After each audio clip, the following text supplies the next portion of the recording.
Peter Parker was the first human to bond with the alien symbiote, which crash-landed on Earth and crawled its way onto Peter's body. Upon bonding with Peter, Where am I? the symbiote grants the superhero improved strength, speed, and durability at the cost of making him more brutal when confronting criminals. Peter would later discover that the Venom symbiote was a sentient creature, hell-bent on permanently bonding with him, and their partnership goes downhill from there. He eventually breaks free from the symbiote using a massive church bell after discovering its weakness to sonic vibrations. Eddie Brock was a struggling journalist who became the host of the Venom symbiote after breaking into the Life Foundation to find evidence of illegal human experiments. While looking for clues at the lab, he stumbles upon the Venom symbiote's last failed hosts, and it then bonds with him. With the symbiote, Eddie gained speed, strength, invulnerability, and the ability to make tendrils using the symbiote's body mass. In the movies, all the symbiote wants to do is devour human brains, but Eddie talks it into only going after criminals as they become protectors of San Francisco.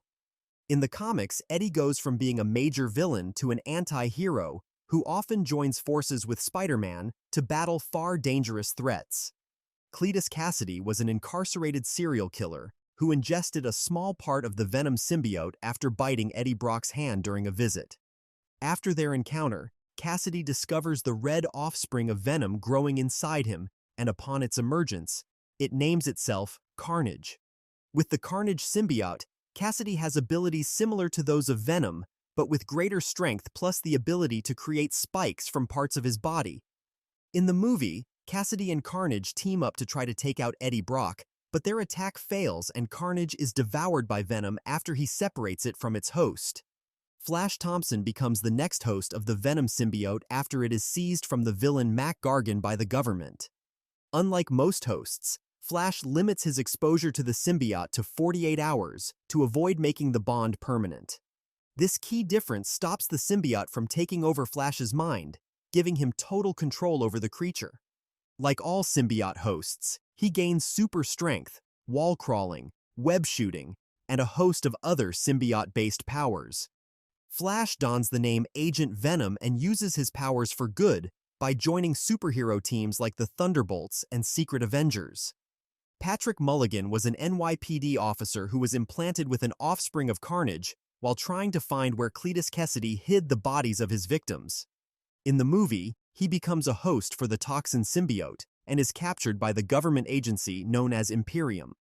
When Imperium's facility is attacked by Knull's xenophage, Mulligan displays most of the powers exhibited by symbiote hosts, but he is killed not long after. Anne Wang was the ex-fiancée of Eddie Brock and the former host of the Venom symbiote when the entity briefly bonded to her to save her from a gunshot wound.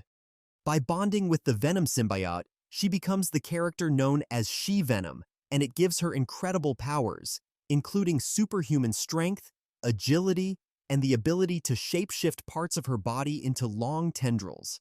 In the movies, she briefly bonded with the Venom symbiote after it abandoned Eddie, but she eventually convinced it to help Eddie break out of prison. Carlton Drake was the CEO of the Life Foundation, who became a host of the Riot symbiote which crash-landed in Malaysia.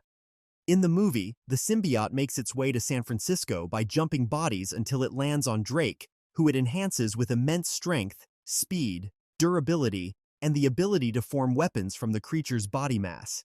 Drake and Riot try to launch a space probe to bring the rest of the symbiotes to Earth, but they are stopped by Eddie and Venom, who cause an explosion that takes out Riot in the process.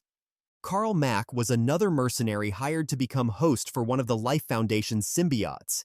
He bonded with an offspring of Venom named Phage, and it imbued him with enhanced strength, agility, and the ability to generate bladed weapons for close-quarters combat. Phage thrived on chaos and clashed with other symbiotes from the Life Foundation. He was eventually killed by Venom due to the madness and instability of the group. Dr. Teddy Payne is the lead scientist at the government's Imperium facility in charge of the symbiotes captured on Earth. In the movie, she releases the captured symbiotes when the alien xenophage attacks the facility, and ends up bonding with a magenta-colored symbiote named Agony to save her co-worker Sadie. As the host of the Agony symbiote, she displays all the usual powers of symbiotes in addition to having electrical abilities. She joins Eddie in fighting off the xenophage, and together they kill the creature. Otto Octavius is the villain from Marvel Comics who comes in contact with the Venom symbiote after he hijacks Peter Parker's body to become the superior Spider-Man. As Spider-Man, Otto gets into a fight with Agent Venom thinking he is a villain and separates Flash from the symbiote. Amidst the confusion, the symbiotes bond with Otto, making him the superior Venom, which grants him even greater powers. As superior Venom, Otto becomes increasingly brutal in his fight against criminals, his actions growing more violent and uncontrolled. It takes the intervention of the Avengers to make him realize that the symbiote is slowly overtaking his mind. Eventually, Otto acknowledges that the alien is fueling his aggression and seeks out Flash Thompson to return the symbiote.